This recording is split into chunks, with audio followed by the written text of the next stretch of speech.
director is really to read through the script and have a really clear idea of what the story is trying to say at its heart.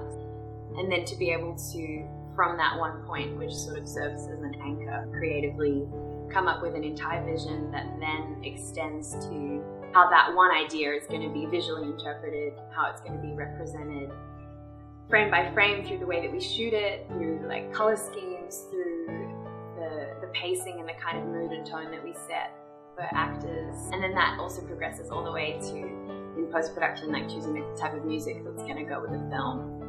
I think that any film project that you're involved in, you have to give so much of yourself and so much of your time, and it can be a long process and it can be very stressful, and it's just a lot of work. And I think there's real value in ensuring that the projects that you're a part of serve a greater purpose than just like, let's make a movie, but that they actually have some intention behind it, some kind of message that you are fully on board with, or that they're communicating something that you think is important for the world to hear. And so that's what really initially drew me to the script. Legal is important, and that's something creatives are very tempted to forget.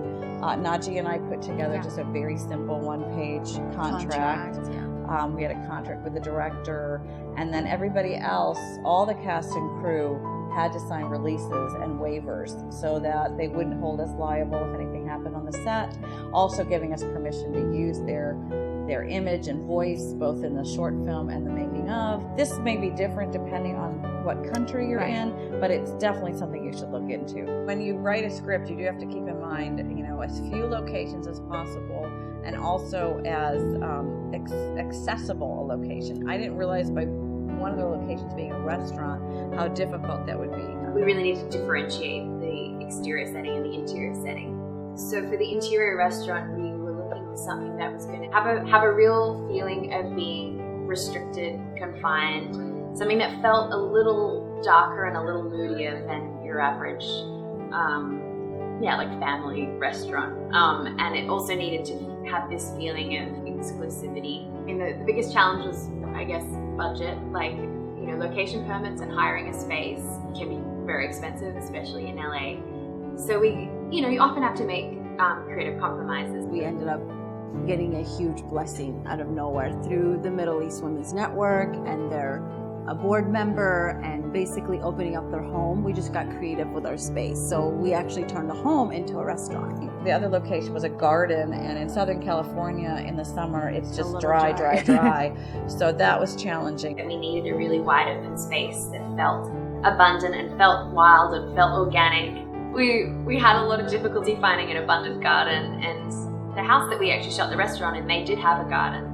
But the problem with that is that although it was an irrigated garden, so it was green and it was luscious, but it felt very manicured. It was representative of a wealthier sort of garden in society, and we wanted the garden to feel like it was accessible to all people, that there was something a lot more natural and organic about it. So I was just so excited when we found this apple orchard. It just felt like another world, and it was so green and fresh and lush, and it ended up being the perfect location. With casting, because it's such a short film and there isn't a lot of dialogue, we needed the actresses' faces and natural personas to really represent what the characters are kind of immediately.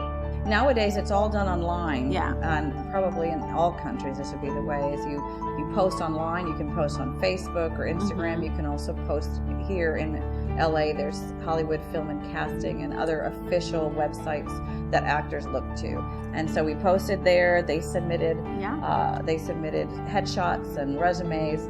And then we auditioned up in Hollywood with them, and it was wonderful. So the food comes out, you two start eating the food, and you just think it's amazing. Talia, you don't even touch your food because you're just so confused. It's literally like this tiny little piece on like a massive plate. Yeah. And you sip your water, and then you spill water on yourself. I just want to see that action play out. So good. Look at all this food.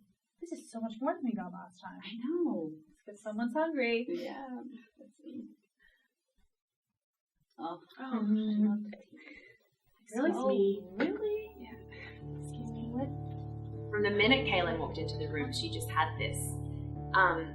She had a natural presence of joy and curiosity and kind of when what she brought to the role in the audition was this real sense of awe and innocence and wonder, and that's what we needed for Talia. So it was an easy choice, really. I think whenever you're building a crew, it often starts with you won't have an idea of exactly everyone that you need, but you'll have a few key people, and then as you bring them on, they'll bring on a string of other people, and yeah, that's just kind of how the whole like film community really works. Especially with a project like this, where you can't actually pay everyone the expected industry rates.